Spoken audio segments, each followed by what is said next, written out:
So, you know, in corporate, it's easy. Oh, you're amazing, you're doing this. Thank you for the compliment, I accept it, but we continue evolving and we continue moving. Yeah. And don't be zonke zonke. You are everywhere but nowhere. Yeah. You are in every conversation but nowhere. Once I know which seats are not for me at a table, my meal times are peaceful. So when I see you getting up to go sit on that chair, I'm not fighting you. I'm not even interested. In fact, I'm rooting for you because that's not my seat. Maybe not now, maybe not ever, but I've settled in my heart and mind that is not for me.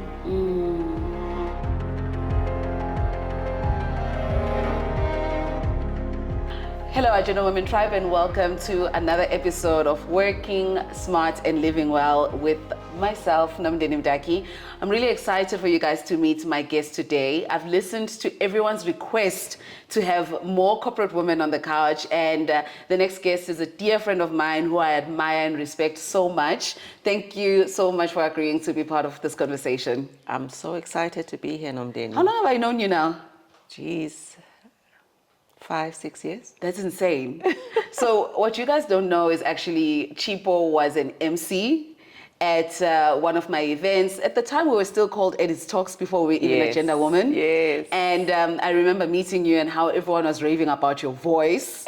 And I thought, hey, you know, let's get her in. Do you still remember that event? I do remember it. I remember that event quite intimately. And I'm so glad I met you at that event as well. Oh, man. I'm so excited to get going with this conversation because, like I said, there's been so many women who have said, you know, in our comments, they want to hear more from corporate women who've succeeded in navigating the corporate space. I always say I didn't spend a lot of time in corporate. So I'm really at a place where I'm learning so much about the corporate space. And I want to kind of start with your childhood. I always want to contextualize and ground who the person is. When you were growing up, what were the women in your life like?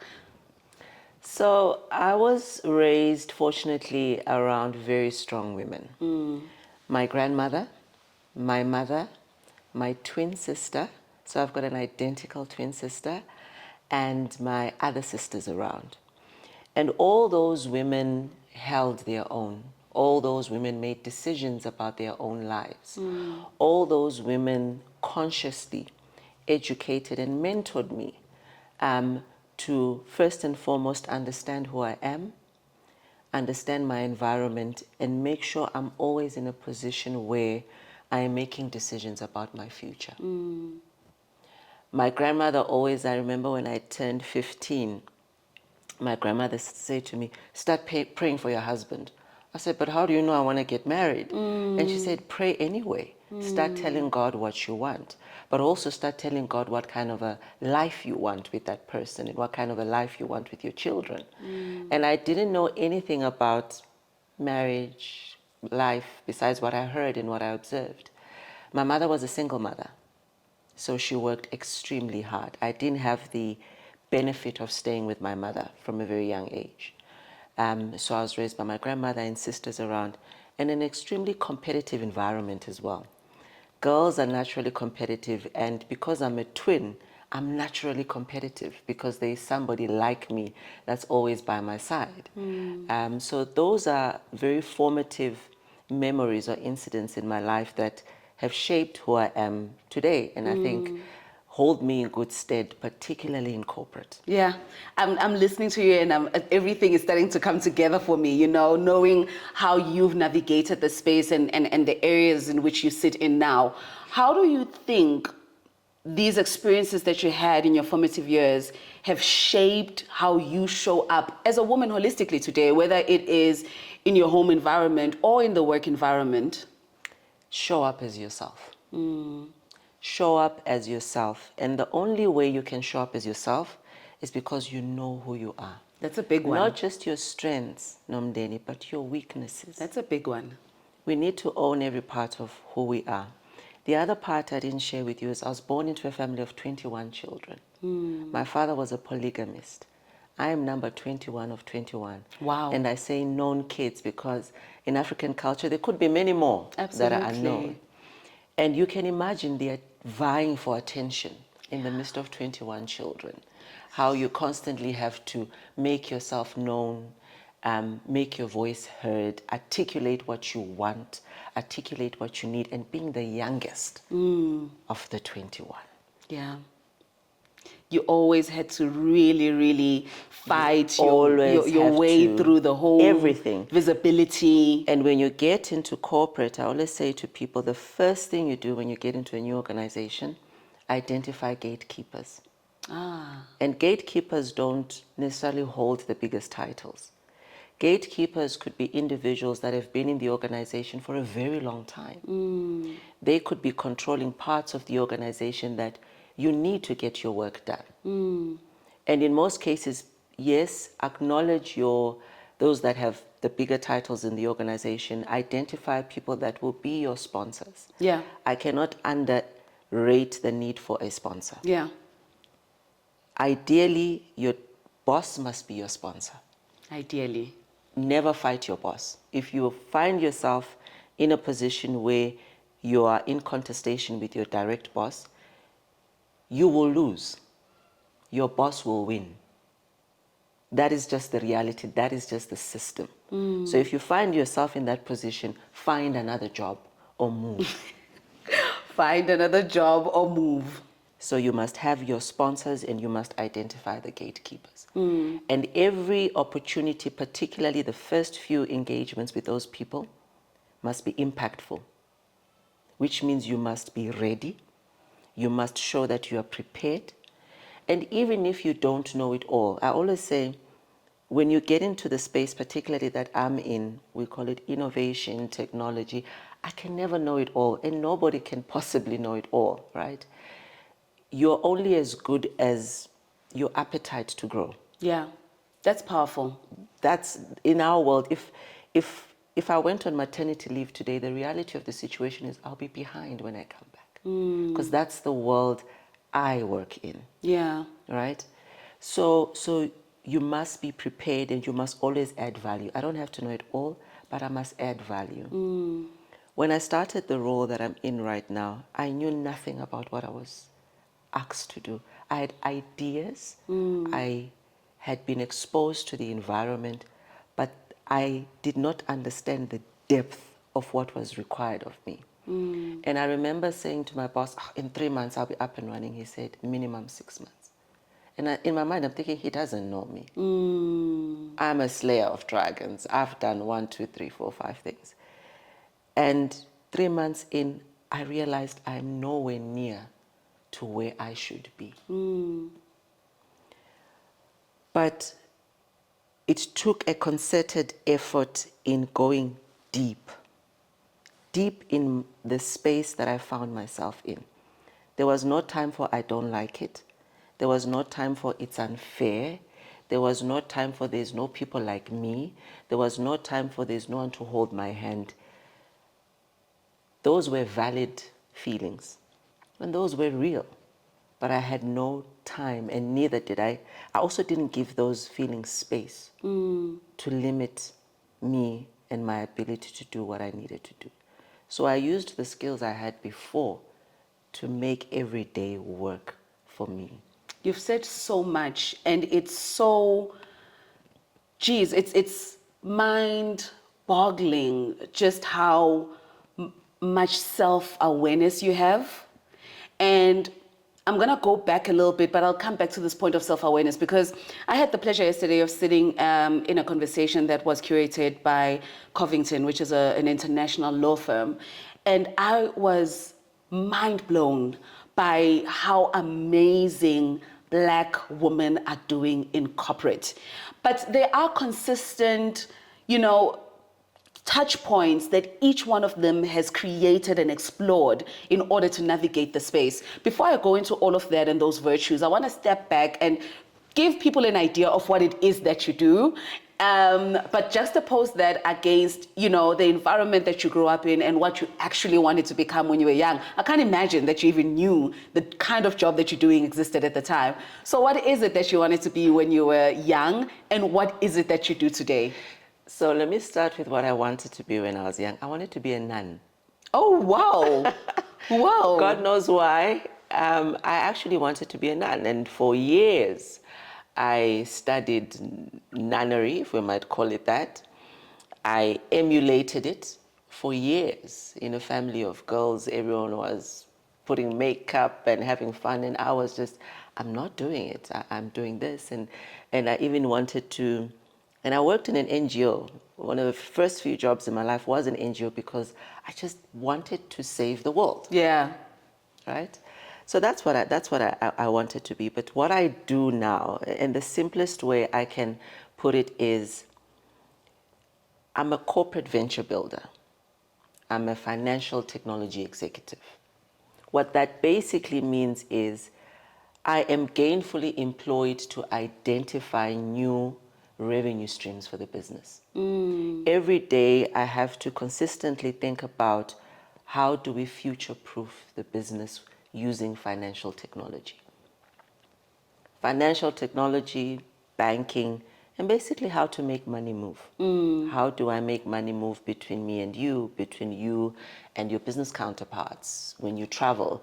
It's effectively that at the heart of it, but because of the world we live in, we're on YouTube right now. You want to monetize your content. How are you going to do that? I'm the person who needs to think about what kind of payment mechanisms we're going to embed in YouTube to allow you to monetize the content in the way that you deserve, or in the manner in which you want to be rewarded. And in the region that you're in. And in the region that you're in. All those things we have to think about. And because it's money, it's a heavily regulated environment. So besides understanding technology, you have to understand the law. You have to understand regulatory compliance aspects. South Africa is one of the very few countries where our regulator can put you behind bars. You can actually go to prison for breaking the law. So we have a very strong financial services system, but we also have a very astute regulator. Yeah. So if you work in the payments field like I do, you're conscious of that. So it's not just the cool, sexy stuff that we all see. Oh, this app is great, I can do this. Behind that, there's so much that goes into it. So that's really what I do. It sounds exciting. It is extremely exciting. I love what I do. I could have never imagined that I would be in this space, but when I look back at how I grew up, when I look back at what excites me, I think this is probably the best space I can be at this point in my life. And what does it take for anyone who's listening? You're a young woman, you are maybe going into university, or maybe you are in the workspace already, because I also know that your trajectory was not linear. Never.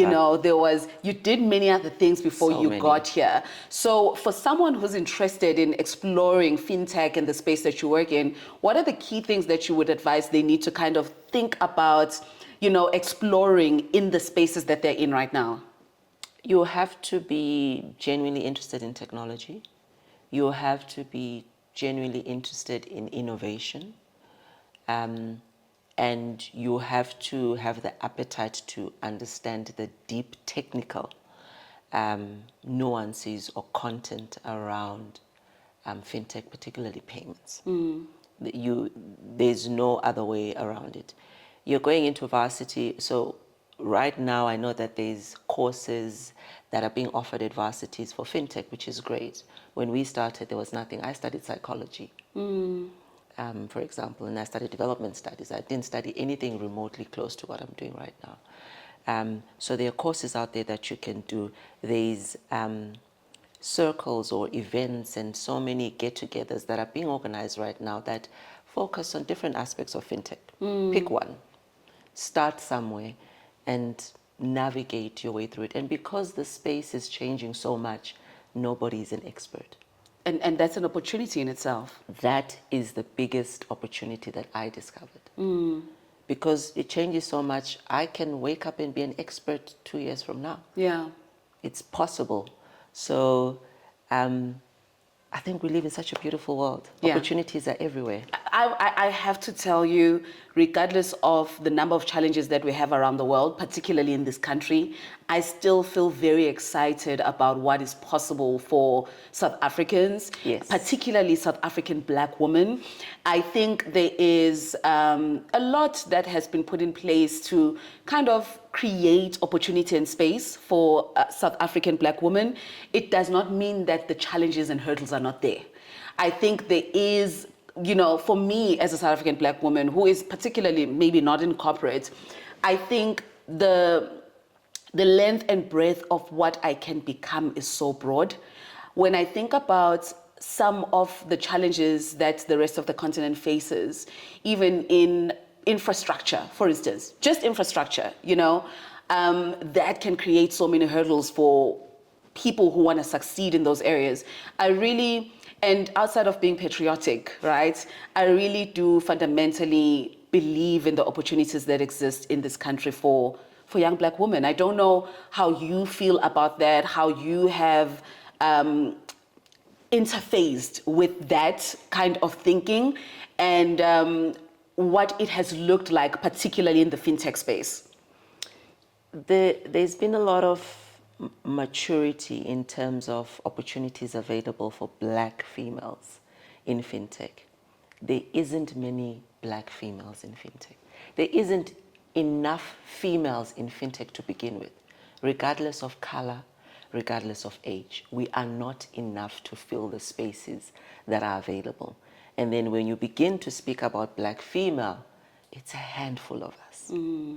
Now, in corporate in and of itself, and it's not just South Africa, it's globally as well, just the financial services industry has not transformed the way that we want it to. It actually hasn't. The opportunities that are available in corporate South Africa today come with, I always say, terms and conditions apply. Of course. It's an opportunity, but it begins here and seemingly ends there. You want to go further, then you have to have the grit, the tenacity, and you have to acknowledge that you're going to come out with scars and bruises. But you're going to probably win on the other side. And it's lonely on the other side because you're not going to find many people like yourself. So that is the space we find ourselves in as Black females in fintech in South Africa. And I say it is what it is. And we have to acknowledge it. And we must do something about it. So it's not just the opportunities that are given to us, it's the opportunities we create for those that should come after us. There are those that need to come and stand on our shoulders. So whilst we are navigating our own complexities, what am I doing to create a welcoming space for a handful of Black females that want to do what I do and even be better than myself? Yeah. Because they will be. You said something that was interesting at the beginning of our conversation around understanding environment, and I think it is a great segue to just what you just said. Yesterday, one of the insights that was shared was the fact that we have to acknowledge that corporate South Africa, corporate in the world, actually, I'm not even going to make it South Africa, corporate as a structure, number one, was not built for women. Number two, when there were women in corporate, they were not Black. And now that you come into this environment and you're a woman and you're Black, you have to understand that the system is not built to acknowledge your traumas, where you come from, your skill sets, your capabilities, your abilities. So you said something about the importance of understanding environment. How crucial has that been for you getting to where you are today? Probably one of the most important ingredients of them all. The system we're in was not designed for us to succeed. It wasn't. And systems are created over generations. And that's one thing you need to know. So will I impact the system? For sure I will. Will I change it? Realistically, I don't think so. It's a system. Therefore, we have to invest a significant amount of time and energy over years to create a new system. So it's identifying the environment I find myself in, but also understanding broadly the context. So if I want to change this system, where am I in this continuum of the system? Am I at the beginning? Am I in the middle? Are we nearing towards the end? Then I know how to behave in that system. In corporate, you have to just know who is who. And like I said, I've made mistakes where I've thought because someone doesn't have a title, they're probably not important. And then 2 weeks later, they're making a decision that impacts my work and my delivery. And I'm thinking, if I just held my tongue, if I just contained myself in that meeting, if I had just, and it's fine. And that's why I say, know the people around you, and you make the effort to put yourself in front of the people that matter. You have to make the effort. There was one lady in the organization I'm in right now, and I had identified her as a gatekeeper, and everyone said, you just have to be her friend. And I'm thinking to myself, okay, I'll set up a meeting. She declined all my meetings consistently for about 4 to 5 months. Wow. And a part of you is, I don't need her, oh, I can just proceed. And I thought to myself, no, Chipo, no. You are not going to succeed in this organization without having this woman in your corner. And every time the meeting was coming up, I'd prep and be ready, and then she would cancel either a day before, on the day, and I'm thinking, but I'm prepared. But trust me, when that first engagement and that moment came, I was more than ready. And not only did I prove that I'm worth her time, but I have proven that we need to be together consistently for both of us to make it in this space, because we both find ourselves in the same space. So that for me was a lesson I learned, because I wasn't in corporate South Africa until now. Yes. You know my story. I Yes. wasn't. So I was navigating a new environment as well. So, but it's a beautiful one. I think it's a great environment to find yourself in, only if you know what you want to get out of it. And work is not your identity. Work is just a means to an end. That's come up a lot with the women I've spoken to, particularly around exploring the corporate space. And I think there is a disposition that women have where being impactful is a big part of how we want to show up in the world. And when we get into corporate spaces, and even as entrepreneurs, and I think that's my privilege, that as an entrepreneur, I can shape my environment and really have the opportunity to feel fulfilled, to be fulfilled on a daily basis through my work, sitting here, having these engagements. But corporate has an agenda. Yeah. And that agenda is not often about being impactful every day, in the sense of seeing the lives that you're changing and moving those key levers on a daily basis. But it is about the consistent effort that you commit to that eventually makes the big change. And I think at times people are not geared for that journey. They want to see the results of being impactful, feeling worthy, and all of those emotions that we kind of live through when we are empaths. Or I think it really is a lot of how women are also built in being nurturers. How have you gotten to a point where you understand where to find that fulfillment on a daily basis, and understanding the impact of the work you do today for what that could be in the future? So the first lesson that you need to learn is, for me to trust you to do what you want to do, you have to prove that you can do what I want you to do. So I am corporate. I have an agenda. I have shareholders. First, you have to prove to me that we made the right choice in hiring you for the job that you've been asked to do. That's why I use the words gainfully employed, because I do get paid for what I do. No one wants to pay anybody for work they do not do. So you go in there, you put your head down, and you prove your worth. Prove you're worth the pound of flesh you claim to be.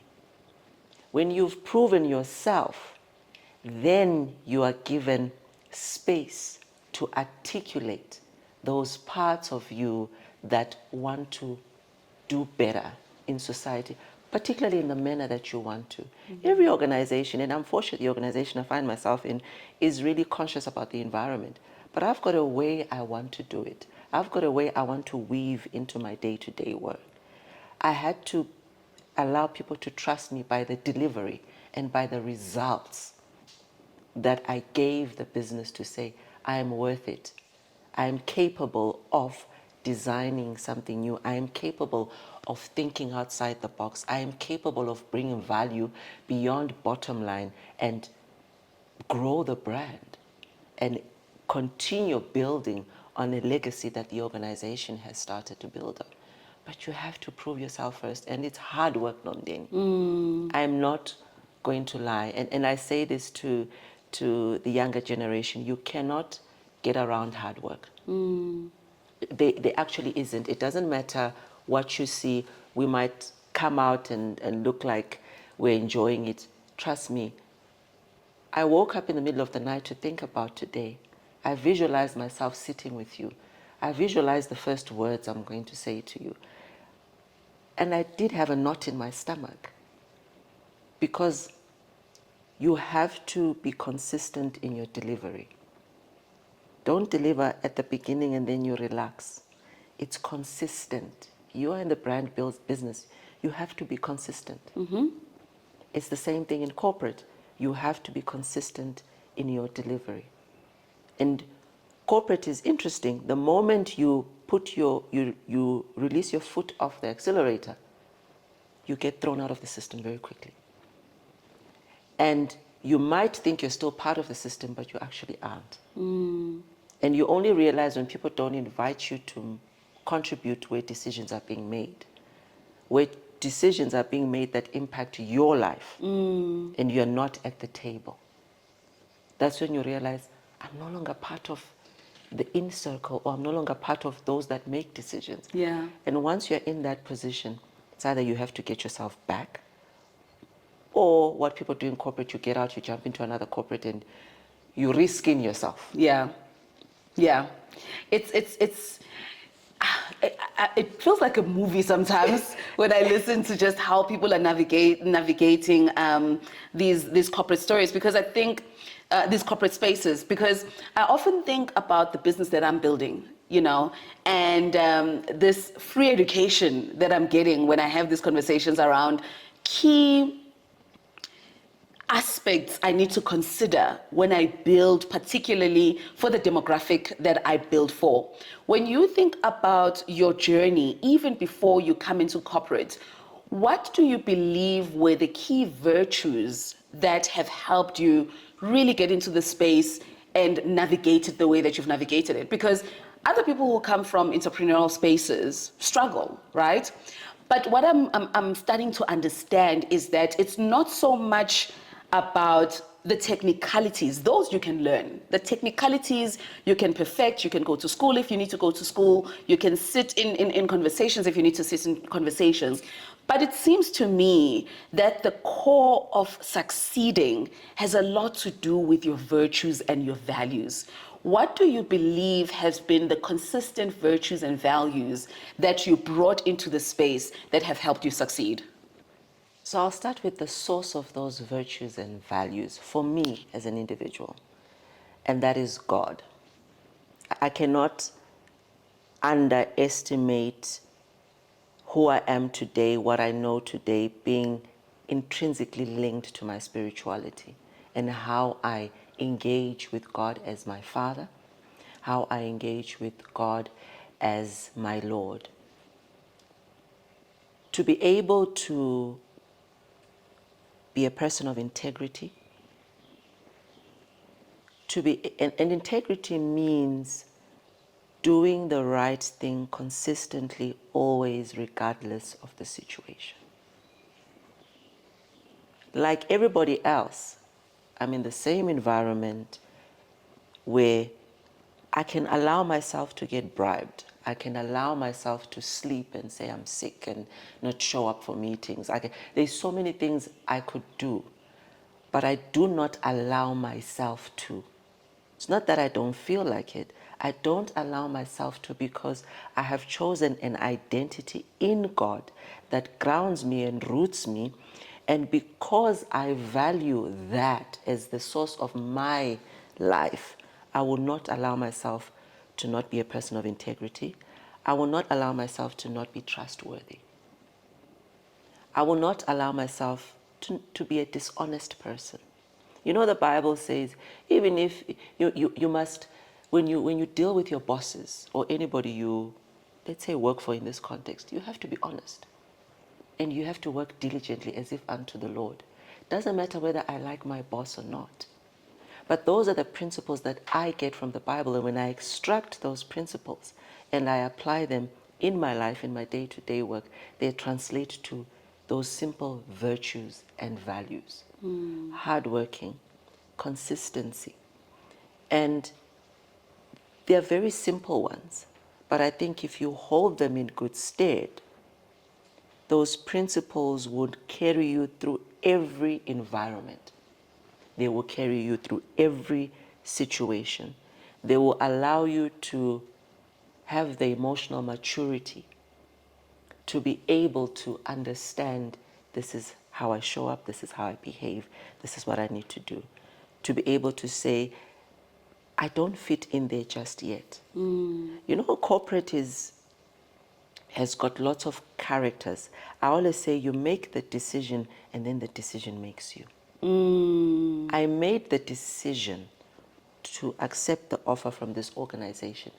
But 4 years into the organization, there is no doubt the organization has made me today. Now I have to be clear what it is I want the organization to make in me. Because when I leave there, I leave with something. Do I live with the bad parts of the culture?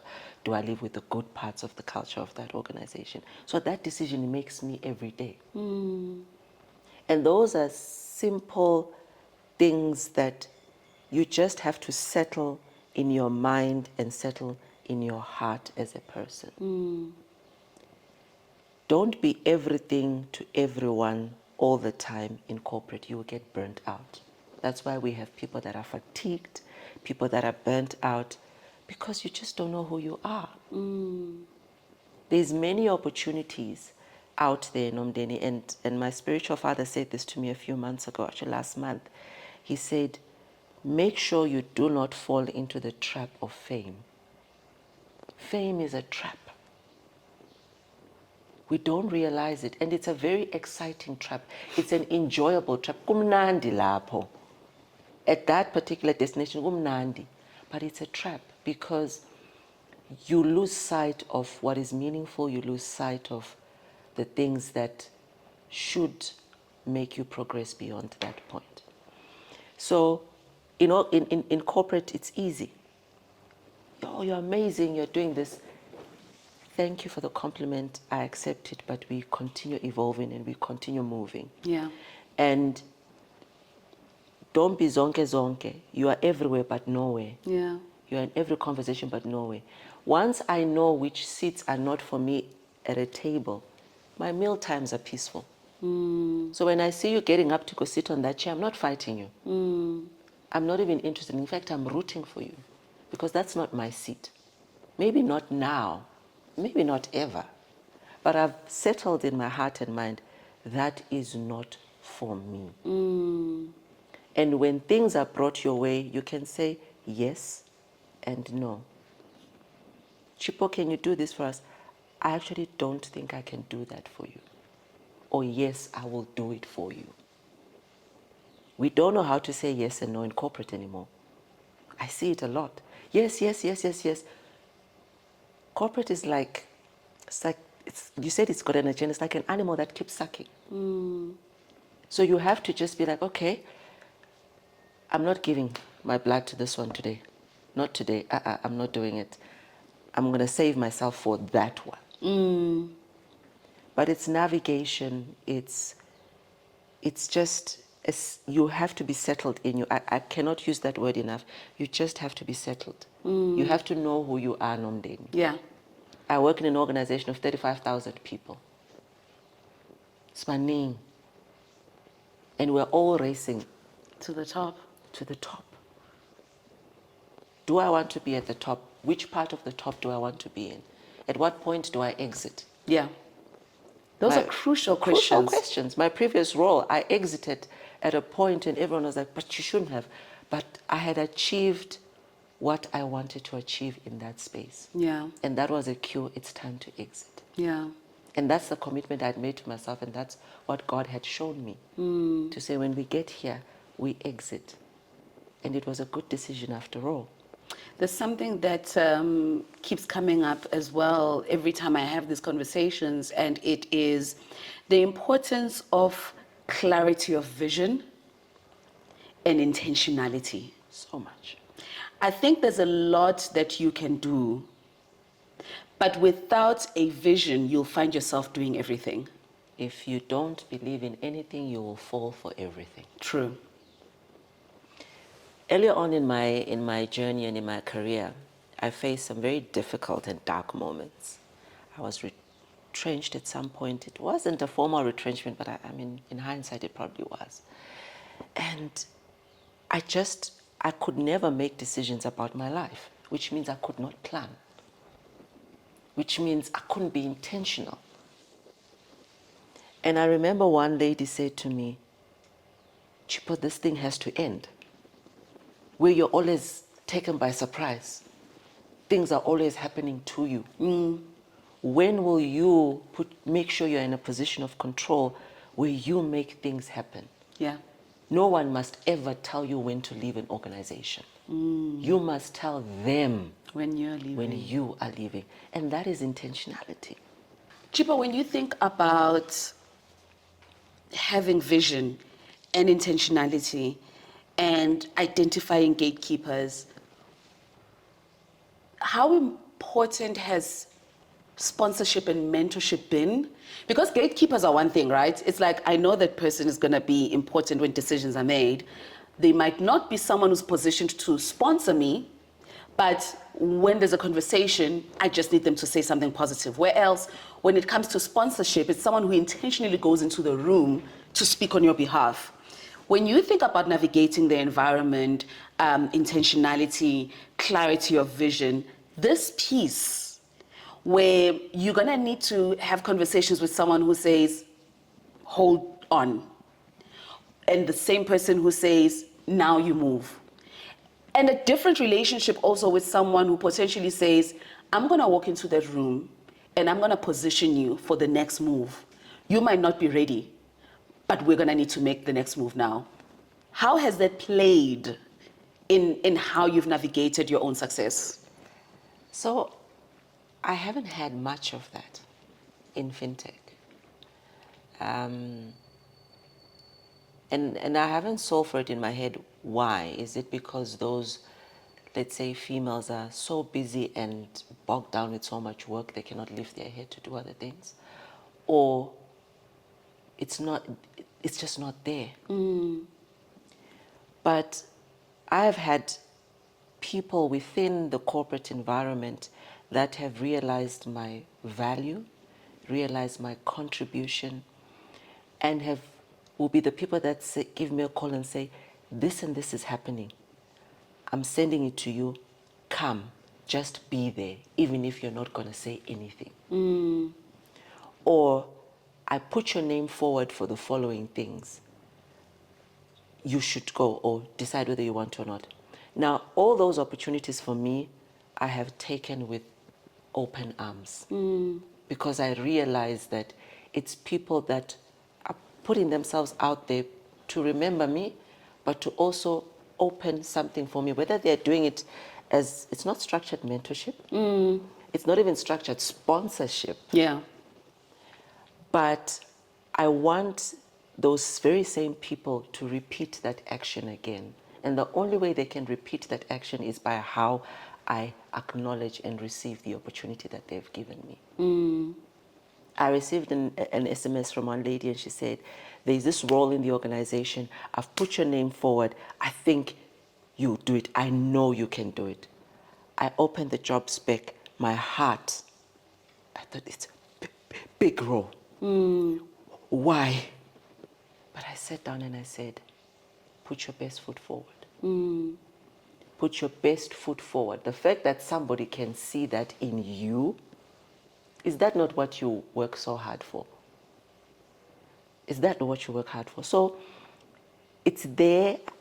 I remember I asked one lady, she's a CEO of a big business in South Africa. I said, can you mentor me? She said, to be honest, I don't have the time. Yeah. And I appreciated that honesty. She said, you can pick up the phone and ask me a question, or you can send me a WhatsApp, but I don't have the time. And I realized, I thought, but we need to be mentored. We are young. Yes. We need to. Yes. You feel entitled to. Yes. And when you are younger, you feel entitled to be mentored. But I don't think when you are young, you fully appreciate what that mentorship is. Yeah. The table stakes are high. When I'm an executive and I walk into a room and I consciously mention your name, I'm putting my head on the block for you. A culmination of everything I've done in the organization rests on the fact that I trust that you will show up and you will do that which you are supposed to do. I'm probably not even there to hold your hand every step of the way. So we need to understand at a very personal level, in corporate, we get paid and we pay our bills through the money that we get. We pay our kids' school fees, we save, we do all these things. So when I stick my head out like that, it's my personal brand and earnings on the table as well. Because I'm only as good as my word is true. Yeah. Not to say, last time you came with this young person and then they did this, now you're bringing another one. So those are things that mentors and sponsors grapple with as well. And they've been burnt. If you ask a lot of them, they actually have been burnt. I've never even thought of it that way. And I think it's such a powerful way to make people understand the impact of the answer to the question, can you mentor me? It's not just about me giving you direction. I also have a personal investment in seeing you grow once I agree to mentor you. Yeah.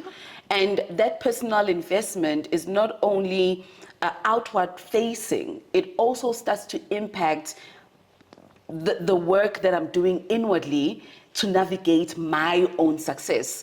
I think it's so powerful the way that you've just explained, the intricacies of those relationships.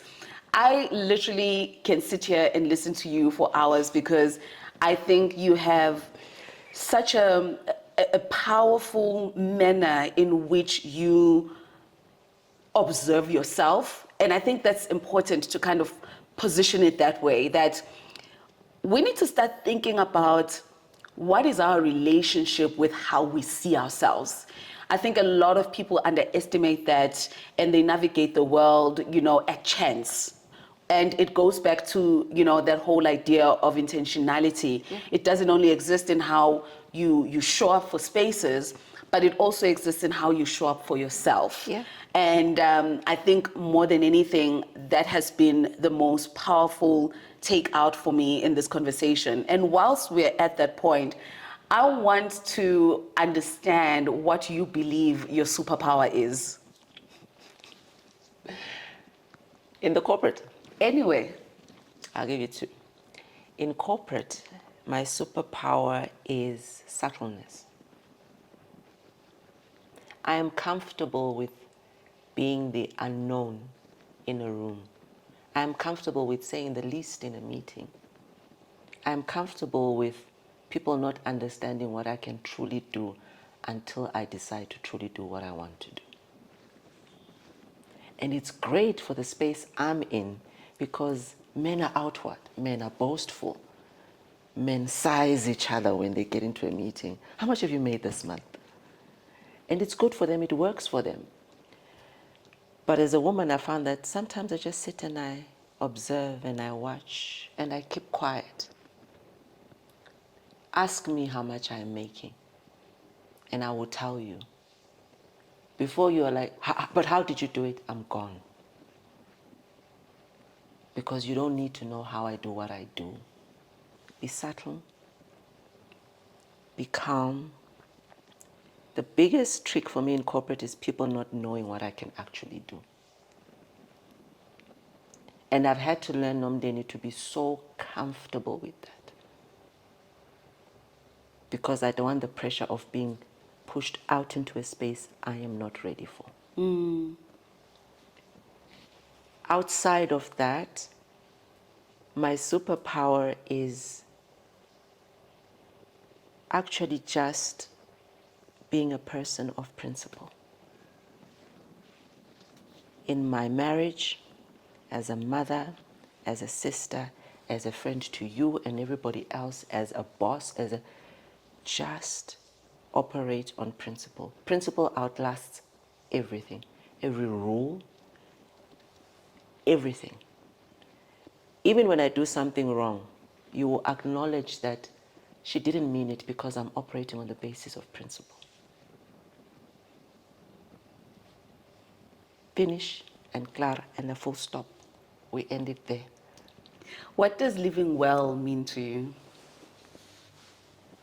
Peace, health, joy, but coming from inside, Nomdeni, not outside. I'm comfortable with the way that I am today. That is a point of peace for me. And it took a lot of energy and effort to get myself to this place. And I'm not going to allow anybody to take it away from me. Yes. So that is living well. Is saying, I'm fine with not going out every weekend. I'm fine with not spending money to show off. I'm fine with the stuff that I have around me. I'm fine with investing in experiences and not things, in investing time in raising my kids whilst they're with me at home before they leave the nest. That for me is living well. Going to do a job that I enjoy, even 60% is a blessing. Yeah. It doesn't have to be 80, it doesn't have to be 100%. I'm doing something at least that I enjoy, and I'm blessed enough to be able to do it.